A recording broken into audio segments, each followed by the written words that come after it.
बिस्मिल्लाहिर्रहमानिर्रहीम। तो आज हम लोग अपने नर्वस सिस्टम की हिस्टोलॉजी को इंशाल्लाह कंप्लीट कर लेंगे with our last topic which is cerebellum. इसके बाद स्पाइनल कॉर्ड है, लेकिन स्पाइनल कॉर्ड डिट्टो एनाटमी वाली बातें जो है इसके अंदर लिखी हुई हैं। अब सेरिबेलम की हम लोग बात करने लगे तो मेरे पास नोट्स तो हैं बट उनका कोई फ़ायदा नहीं है। मैं आपको डायग्राम बनाकर एक्सप्लेन करना चाह रही हूँ जो जितनी भी चीज़ें। सेरिबेलम की बात करें तो हमारे सेरिबेलम के अंदर ना 3 लेयर्स होती हैं। सबसे आउटर लेयर जो होती है उसको हम लोग कहते हैं मॉलिक्यूलर लेयर, ठीक है। ये है हमारे पास मॉलिक्यूलर लेयर। फिर हमारे पास आती है परकिंजी सेल लेयर। उसके बाद हमारे पास आती है ग्रेनुलर लेयर, ठीक है, ग्रेनुलर लेयर, ठीक है। माय पर्सनल गार्डन से भी आप लोग याद रख सकते हैं। सबसे पहले मैं परकिंजी सेल लेयर के अंदर परकिंजी सेल लेयर से मैं स्टार्ट करना चाह रही हूँ ताकि आप लोगों को चीज़ें समझ आ जाएं, क्योंकि मॉलिक्यूलर लेयर को पहले बताने का फ़ायदा नहीं है। अच्छा, परकिंजी सेल लेयर के अंदर आपको मिलेंगे परकिंजी सेल्स, ठीक है। परकिंजी सेल्स की किस तरह से अपीयरेंस होती है ये मैं पहले आप लोगों को बता चुकी हूँ। इनका एपिक्स होगा और पैरामिटल से सेल्स होंगे, ठीक है। अच्छा, अब जो है परकिंजी सेल की बात करें तो इनकी थोड़ी सी हिस्टोलॉजिकल फीचर्स की बात करें। इनका वेजिकुलर से न्यूक्लियस होगा, प्रोमिनेंट न्यूक्लियोलस होगा, और इनके जो साइटोप्लाज्म है ना, अब जैसे ये परकिंजी सेल है, एक मतलब मैं लार्ज बता रही हूँ, ये हमारे पास इसका न्यूक्लियस है और इसके अंदर न्यूक्लियोलस है, तो इसके इर्द गिर्द नीजल ग्रेन्यूल्स ने इसको सराउंड किया होगा, ठीक है। तो ये इसके हिस्टोलॉजिकल कुछ फीचर्स थे। अच्छा, इसके अलावा जो डेंड्राइटिक ट्री है, मैंने आपको पहले ही बताया था कि वो परकिंजी सेल के जो एपिक्स है उधर से जो मेन डेंड्राइट है वो उसके एपिक्स से निकलता है, ठीक है। एपिक्स से निकला और उसके बाद वो मॉलिक्यूलर लेयर के अंदर एंटर हो गया और उधर उसने ब्रांचेस दी अपनी, ठीक है। हर परकिंजी सेल के साथ यही होना, उसने ब्रांचेस दे दी अपनी मॉलिक्यूलर सेल की लेयर के अंदर। अच्छा, इसके अलावा जो एक्सॉन है वो आपको पता है कि उसने कहाँ से निकलना है, उसने इसकी बेस से निकलना है। ये जैसे इसका न्यूक्लियस है और ये बेस है, और ये एक्सॉन जो है ग्रैनुलर लेयर के अंदर जाएगा और इस लेयर के अंदर जाएगा भी, और साथ जो है इसकी क्या हो जाएगी, माइलिनेशन भी हो जाएगी, ठीक है। साथ इसकी क्या हो जाएगी, माइलिनेशन हो जाएगी, और ये चला जाएगा हमारे सेरिबेलम के अंदर कुछ न्यूक्लियाई प्रेजेंट होते हैं, इनको डीप न्यूक्लियाई कहते हैं। ये उनके साथ जाके क्या कर लेगा, साइनैप्स कर लेगा, ठीक है। ये जैसे हमारे पास सेरिबेलर डीप न्यूक्लियाई है, ठीक है। अब जो हमारे पास जो सेरिबेलम होता है उसके अंदर चलें फिर अब मॉलिक्यूलर लेयर से स्टार्ट करते हैं। मैं फाइबर्स का बाद में बताऊंगी।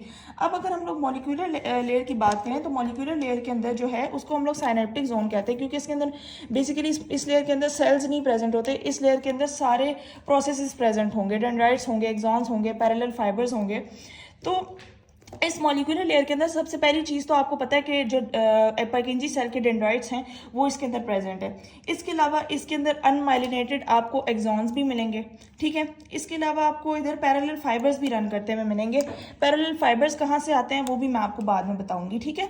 अच्छा, अब बात करते हैं मॉलिक्यूलर लेयर के अंदर कौन से सेल्स प्रेजेंट हैं। कुछ तो सेल्स होते ही हैं ना, तो वो सेल्स कौन से होते हैं, सिर्फ 2 सेल्स आपको मिलेंगे। या आपको मिलेंगे स्टीलेट सेल्स और आपको मिलेंगे बास्केट सेल्स। अब जो स्टीलेट सेल्स होते हैं वो स्मॉल स्टार शेप्ड सेल्स होते हैं। एक सेकंड में इसको साथ साथ बनाऊं। स्मॉल स्टार शेप्ड सेल्स होते हैं, और जो ये आपको ये स्टीलेट शेप में ना, इनके ऑफकोर्स स्टार शेप्ड अपीयरेंस होगी। इनके शॉर्ट थिन से डेंड्राइट्स होंगे जो इनकी सेल बॉडी के करीब ही ब्रांचेस बना लेंगे, और एक लॉन्ग जो है आपको एक्सॉन मिलेगा, और वो जो है हमारे साथ कहाँ पे उसके साथ मतलब किसके साथ साइनैप्स बनाएगा, वो परकिंजी सेल के डेंड्राइट्स के साथ जो है साइनैप्स बना लेगा। ये हो गए हमारे पास जी स्टीलेट सेल्स हो गए। अब हम बात करते हैं बास्केट सेल्स की। जो दूसरे सेल होते हैं वो होते हैं हमारे पास बास्केट सेल्स। बास्केट सेल्स की अगर हम लोग बात करें तो बास्केट सेल्स की भी मतलब छोटी सी कह लें कि सेल बॉडी होगी, इनके भी डेंड्राइट्स होंगे। अच्छा, अब इसका जो स्टीलेट सेल का जो एक्सॉन है ना वो तो ट्रांसवर्सली नीचे आ गया ना, इसके साथ इसने साइनैप्स कर लिया परकिंजी सेल के डेंड्राइट के साथ, लेकिन इसका जो एक्सॉन होगा बास्केट सेल का वो ऐसे रन करेगा, और उस एक्सॉन की आगे से ब्रांचेस हैं वो नीचे आकर साइनैप्स करेंगी किसके साथ, परकिंजी सेल के डेंड्राइट्स के साथ, ठीक है। ये बात समझ आ गई। अब नेक्स्ट हम लोग मूव करते हैं। लास्ट जो हमारी लेयर रह गई है वो है ग्रैनुलर लेयर। ग्रैनुलर लेयर के अंदर आपको क्या मिलेंगे, ग्रैनुलर लेयर के अंदर आपको मिलेंगे ग्रैनुलर सेल्स, ठीक है। ये ग्रैनुलर सेल्स मैं सर्कल से बना रही हूँ, ग्रैनुलर सेल्स। अब इन ग्रैनुलर सेल्स के वेरियस डेंड्राइट्स होंगे, ठीक है। ये आपको नजर आ गए डेंड्राइट्स, ये ग्रैनुलर सेल्स के अंदर डेंड्राइट्स नजर आ गए। और जो इनके एक्सॉन्स होंगे वो क्या करेंगे, वो ऊपर जाएंगे, मॉलिक्यूलर लेयर के अंदर जाएंगे और बिल्कुल एक दूसरे से 180 डिग्री के एंगल पर स्प्लिट हो जाएंगे और वो पैरेलल रन करेंगे इस लेयर के अंदर, मॉलिक्यूलर लेयर के अंदर। इन एक्सॉन्स को हम लोग कहते हैं पैरेलल फाइबर्स, ठीक है, इनको हम बेसिकली कह रहे हैं पैरेलल फाइबर्स। अच्छा, अब आपको जो मैं बेसिकली बात बताने लगी हूँ ना, वो हिस्टो के अंदर नहीं लिखी हुई, लेकिन अब लेयर्स की है तो आपको उनका फंक्शन भी पता होना चाहिए। हमारे जो नर्वस सिस्टम होता है, सेरिबेलम के अंदर दो तरह के फाइबर्स आ रहे होते हैं। एक होते हैं हमारे पास क्लाइंबिंग फाइबर्स और दूसरे होते हैं हमारे पास मोसी फाइबर्स। जो फाइबर्स हमारे पास इंफीरियर ओलिवरी न्यूक्लियस से आ रहे होते हैं उनको हम कहते हैं क्लाइंबिंग फाइबर्स, ठीक है। उनको मैं शो कर रही हूँ ब्लू से। क्लाइंबिंग फाइबर्स आके जो हमारे पास डीप बेजल न्यूक्लियाई होता है उसके साथ भी कनेक्शन बनाते हैं। इसके अलावा ये स्टिमुलेट करते हैं, इधर परकिंजी सेल की डेंड्राइट्स है ना, ये इनके साथ भी जाकर जो है क्या लेते हैं, साइनैप्स बना लेते हैं। दूसरे जो हमारे पास फाइबर्स होते हैं वो होते हैं mossy fibres. Mossy fibres inferior olivary nucleus के अलावा जहाँ से भी हमारे पास सेंट्रल नर्वस सिस्टम से फाइबर्स आ रहे हैं उन सारों को हम लोग मॉसी फाइबर्स कहते हैं। मॉसी फाइबर्स भी जो डीप न्यूक्लियाई है सेरिबेलम का उसको भी ये स्टिमुलेट करेंगे।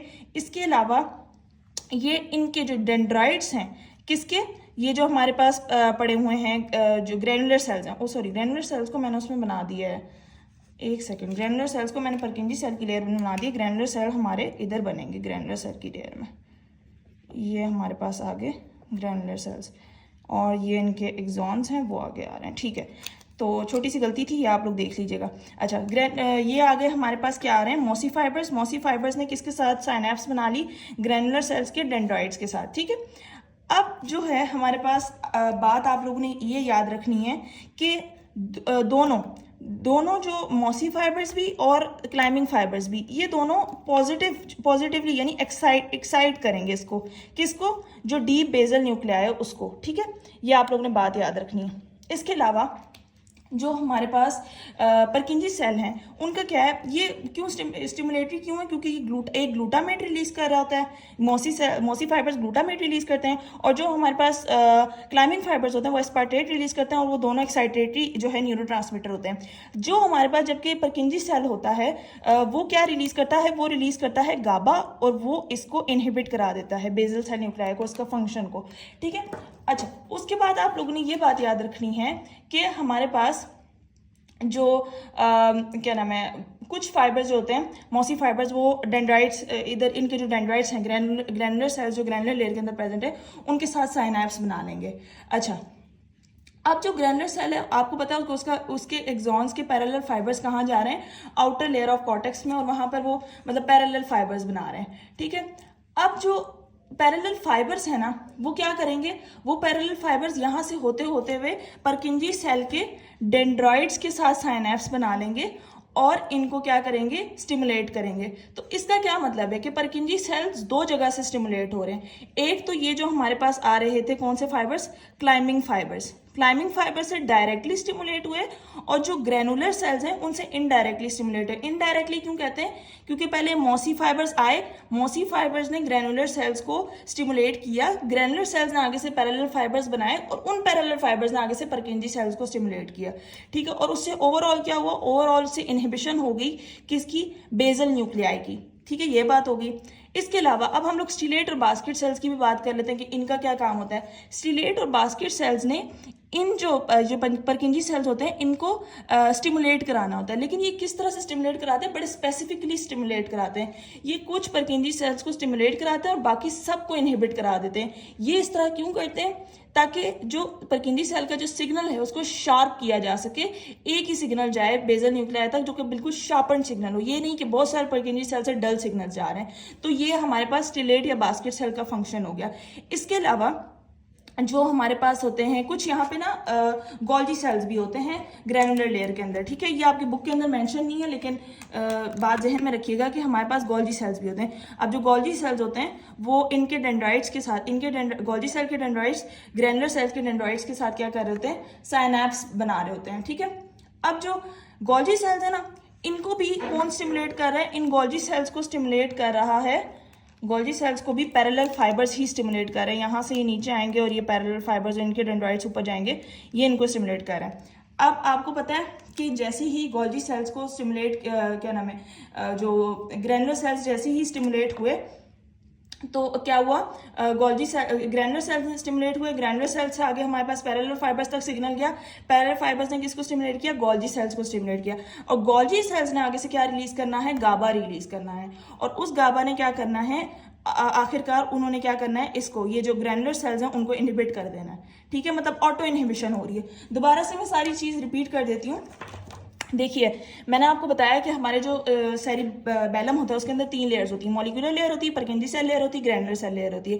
परकिंजी सेल लेयर के अंदर हमारे पास फ्लास्क शेप आपको परकिंजी सेल नजर आएंगे, ठीक है, जिनके जो डेंड्राइट्स हैं वो ऊपर मॉलिक्यूलर लेयर के अंदर चले जाएंगे और एक्सॉन है वो डीप बेसल न्यूक्लिया के अंदर चले जाएंगे।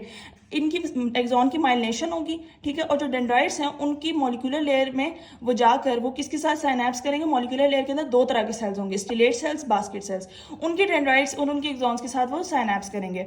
अब उन स्टिलेट सेल्स और उन बास्केट सेल्स ने क्या करना है, इनका जो सिग्नल है उसको शार्पन करना है, इनको एक्साइट करवाना है, और जो नेबरिंग परकिंजी सेल्स हैं उनको इनहिबिट कराना है, ठीक है। अब परकिंजी सेल को स्टिमुलेट कौन कौन कर रहा है, एक क्लाइमिंग फाइबर्स कर रहे हैं डायरेक्टली, दूसरे हमारे पास कर रहे हैं इनको स्टिमुलेट मॉसी फाइबर्स कर रहे हैं, ठीक है। मॉसी फाइबर्स किस तरह करते हैं कि हमारे पास जो ग्रैनुलर सेल लेयर होती है उसके अंदर ग्रैनुलर सेल्स प्रेजेंट होते हैं, उसके साथ साइनैप्स बनाते हैं, ठीक है। ग्रैनुलर सेल्स आगे ऊपर जाके मॉलिक्यूलर लेयर के अंदर पैरेलल फाइबर्स बनाते हैं और वो पैरेलल फाइबर्स आगे जाके परकिंजी सेल को स्टिमुलेट करते हैं। बात समझ आ गई। उसके बाद परकिंजी सेल जब स्टिमुलेट होते हैं इनका क्या काम होता है, ये डीप बेसल न्यूक्लिया को इनहिबिट कर देते हैं। बेसल न्यूक्लिया को स्टिमुलेट कौन कर रहा था, क्लाइमिंग फाइबर्स और मॉसी फाइबर्स स्टिमुलेट कर रहे थे। इसके अलावा हमारे पास ग्रैनुलर लेयर के अंदर गोल्जी सेल्स भी होते हैं, जाहिर है अब ग्रैनुलर सेल्स का भी तो फंक्शन किसी ने इनहिबिट कराना है ना, ये तो नहीं हर टाइम वो स्टिमुलेट होते रहे, तो इनको इनहिबिट कराने के लिए हमारे पास गोल्जी सेल्स होते हैं जो पैरेलल फाइबर से जब इनको क्या नाम है सिग्नल मिलता है तो गोल्जी सेल्स गाबा रिलीज करते हैं, वो गाबा बिलाखिर इसको इनहिबिट करा देते हैं, किसको, ग्रैनुलर सेल्स को। So this was all about the histology of nervous tissue. अगर आप लोगों को मेरी वीडियोस अच्छी लगी तो मेरे चैनल को सब्सक्राइब करिएगा, शेयर करिएगा, लाइक कीजिएगा। अल्लाह हाफिज।